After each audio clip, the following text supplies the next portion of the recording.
Salut à tous, bienvenue dans ma capsule geek. Dans cet épisode, on va parler de jeux de société. Ça va changer un petit peu de thème et je voudrais vous faire découvrir ce soir le jeu Dixit. Pour ceux qui connaissent pas, je vous promets que franchement, regardez la vidéo jusqu'au bout, vous allez juste halluciner. Dixit, on l'a découvert il y a pas très longtemps, ça fait quelques mois qu'on y joue, je dirais à peu près allez, 5 à 6 mois je pense. Et c'est le jeu qui réunit toute la famille. C'est un truc de fou. Déjà, les règles sont d'une simplicité enfantine à comprendre. Donc, vous n'allez pas vous prendre la tête pendant des heures à réfléchir sur la règle du jeu. Une image vaut 1000 mots. Alors, je vais vous montrer les illustrations de ce jeu qui sont juste à tomber par terre. Et c'est pas toujours évident d'ailleurs de trouver quelque chose à dire en fonction des images qu'on obtient. Donc pour vous, je vais vous présenter vraiment une règle du jeu très simplifiée. Hein. C'est vraiment histoire de vous faire connaître un peu le jeu, de vous montrer à quoi ça ressemble, pour que vous puissiez avoir un petit aperçu. Oups, désolé, ça fait un peu de bruit. Alors, donc déjà, je vais vous montrer l'arrière de la boîte. Tout est trop magnifique. Et en fait, à l'intérieur de la boîte, c'est le plateau. Ça s'enlève, mais en fait, vous le gardez. C'est le plateau de jeu. Même ça, c'est décoré, mais jusqu'au bout, quoi. Donc voilà. Hop, vous avez un petit plateau de jeu qui est numéroté de 0 à 30. Et en fait, vous avez des petits jetons, enfin des petits pions, qui sont en forme de lapin. Je vous laisse deviner ma couleur. C'est le plus joli. Enfin, donc il y a le rose, on a le vert, hop, on a le bleu, pour ceux qui aiment le bleu. Voilà, on a le petit lapin jaune, le petit lapin blanc, et enfin le petit lapin rouge. Voilà.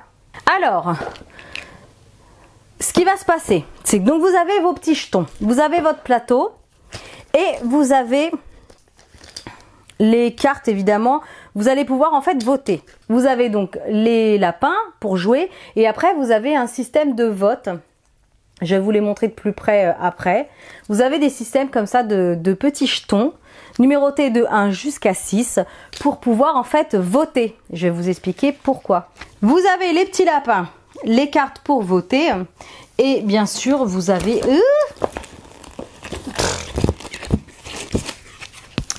Et bien sûr, vous avez les cartes. Je vais vous les montrer. Hop.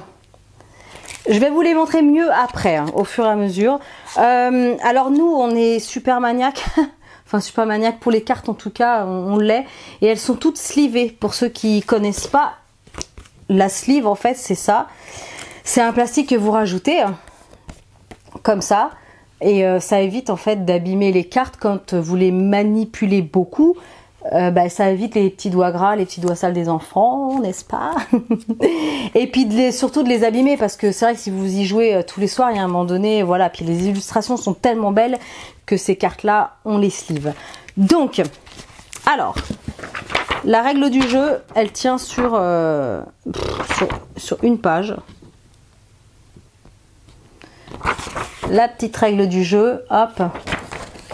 Alors moi je vais pas rentrer dans les détails et tout ça, je vais vous l'expliquer rapidement pour que vous puissiez vous rendre compte vraiment la simplicité du jeu. Donc vous avez 84 cartes, vous en distribuez 6 à chaque joueur.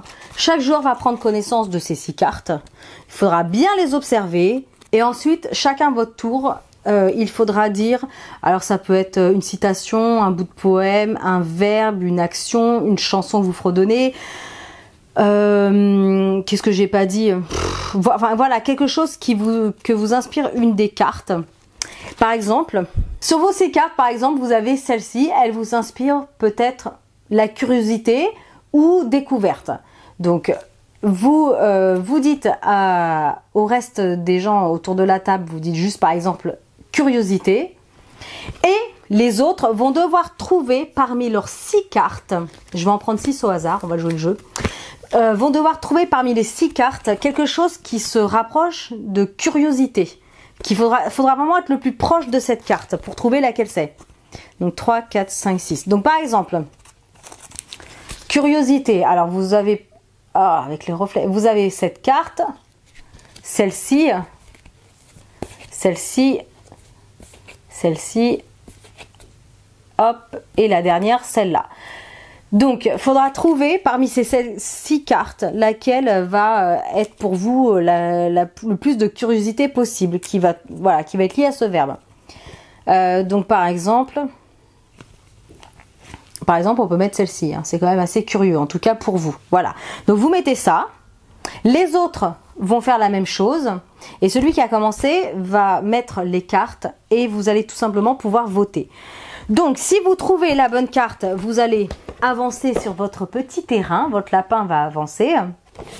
Si personne ne trouve, les autres n'avancent pas, mais vous allez pouvoir avancer, etc. C'est vraiment la version simplifiée, mais pour vous dire qu'il n'y a vraiment pas trop de prise de tête. Sachant que parfois, évidemment, il ne faudra pas trop en dire, parce que si vous en dites trop, par exemple, celui-ci, si je dis quel glouton celui-là, où il mange comme un ogre, forcément, tout le monde va trouver votre carte. Donc, il faudra être un peu plus subtil. Et il y a justement d'autres moyens, d'autres éléments dans la carte qui peuvent vous inspirer des choses. Par exemple, j'en avais fait une l'autre fois, je m'en souviens, parce que personne ne l'avait trouvée, ils ont eu du mal. J'étais tombée sur cette carte. Et en fait, j'ai dit, il y en a une que l'on ne peut pas voir à l'œil nu. Que l'on ne peut pas percevoir. Bon, personne n'avait trouvé. Mais si vous regardez de près, hop! Si vous regardez de près cette carte qui est juste mais magnifique, vous voyez qu'il y a un arc-en-ciel et dans l'arc-en-ciel il y a une couleur qu'on ne peut pas voir à l'œil nu, c'est l'indigo. Donc j'étais trop contente de moi. Je suis assez forte à ce jeu là, franchement je gagne à chaque fois. Donc voilà, du coup moi j'ai avancé, les autres non et voilà, donc des fois ça peut être compliqué si vous jouez par exemple avec un adulte expérimenté parce que avec un jeune enfant par exemple, parce que l'adulte expérimenté il va peut-être des fois un peu abusé, n'est-ce pas mamie? En disant des choses, en parlant un peu de politique ou de vieilles chansons que les enfants ne connaissent pas ou parce qu'ils sont pas dans la politique. Donc du coup ça peut être un peu difficile, donc faut s'adapter aussi par rapport à l'âge de vos enfants.